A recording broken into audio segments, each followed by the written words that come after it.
St Leonard's Church was built around the year 1100 AD, and its soaring spire is a local landmark.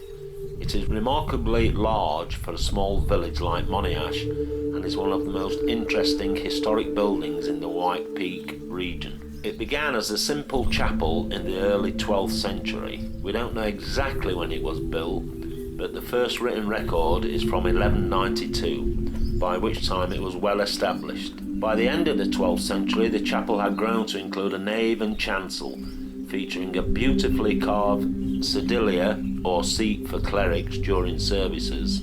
The combination of the three-seat sedilia and piscine for washing holy vessels is one of the finest in Derbyshire. Around 1225, the two lower sections of the tower were erected and probably topped by a spire. During the 14th century, Monyash thrived due to the demand for local lead. The lead mining industry brought prosperity, and the chapel continued to expand. In 1345, it was granted the right to hold burials.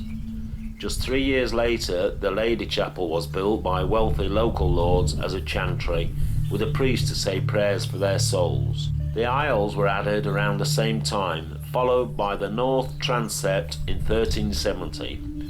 Ornate traceried windows were inserted in the aisles, another sign of the area's wealth. Before the end of the 14th century, another section was added to the tower and topped by the present slender octagonal spire. Despite all these expansions, St Leonard's was still a chapel, not a church.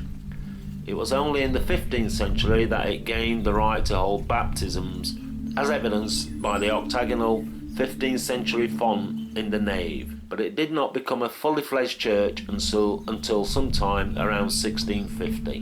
By the 19th century, the medieval structure was in poor condition, and both porches and the north transept fell down. William Butterfield, one of the great Victorian church architects, was called in to restore and repair the church. Butterfield rebuilt the chancel, transept and spire, and installed richly coloured encaustic tiles and clear glass in the windows, making the interior light and spacious.